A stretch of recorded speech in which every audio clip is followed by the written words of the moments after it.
अस्सलाम वालेकुम व्यूवर्स। आधा कप ऑयल डालें। जब ऑयल हल्का सा गर्म हो, एक बड़ी इलायची, 2 छोटी इलायची, दालचीनी स्टिक, 6-7 काली मिर्च, 5-6 लौंग और एक बादियान का फूल। मेरे पास ये इसके बादियान का फूल पूरा नहीं था, पीसीस में था, इसको डाल दें। मसाले जब इसमें कड़कड़ा आ जाए तो हाफ kg कीमा इसमें शामिल कर दें।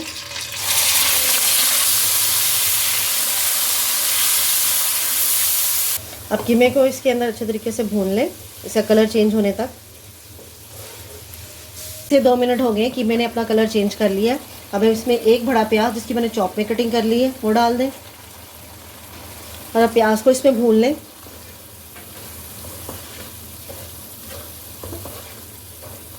कीमे को मैं प्याज के साथ भून रही हूँ। प्याज को हमने ज़्यादातर ब्राउन नहीं करना, बस जब प्याज इसमें मिक्स हो जाए तो इस मौके पर इसमें 1 टेबलस्पून लहसुन अदरक पेस्ट वो डाल दें और लहसुन अदरक पेस्ट को इसमें भून लें। ये कीमा भूनते भूनते ही तैयार हो जाएगा, इसको दम लगाने की ज़रूरत भी नहीं पड़ेगी, ये झटपट बनने वाला कीमा है। लहसुन अदरक को मैंने इसमें भून लिया है। ये कीमा जितना अच्छा हमारा भुनेगा उतना ही अच्छा कीमा तैयार होगा।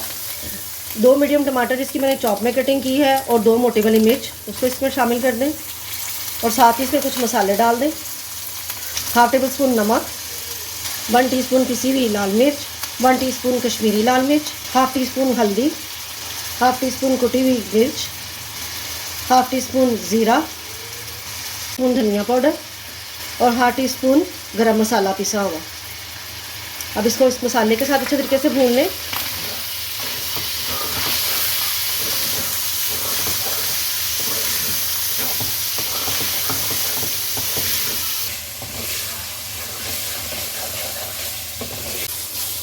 कीमे को इसमें अच्छे तरीके से भून लें ताकि टमाटर भी इसमें सॉफ्ट हो जाए। अगर आपको मेरी वीडियो अच्छी लगे तो प्लीज़ चैनल को सब्सक्राइब, वीडियो को लाइक और प्लीज़ शेयर ज़रूर करें। 7 से 8 मिनट लगे हैं, मैंने इसको अच्छे तरीके से भून लिया। टमाटर इसमें बिल्कुल हमारे मैश हो गए हैं। अब लास्ट में इसके ऊपर हरा धनिया, बारीक हरी मिर्चें कटी हुई और कुछ अदरक के स्लाइसेस जिनकी मैंने जूलियन में कटिंग कर ली। और अब हमारा मज़ेदार कीमा सर्व के लिए रेडी है। तो इस तरह व्यूअर्स 10 मिनट में तैयार कीमे की रेसिपी सर्व के लिए रेडी है। अगर आपको हमारी वीडियो अच्छी लगे तो काइंडली चैनल को सब्सक्राइब, वीडियो को लाइक और शेयर ज़रूर कीजिएगा ताकि हमारी आने वाली वीडियो आपको आसानी से मिल सके। अल्लाह हाफिज़।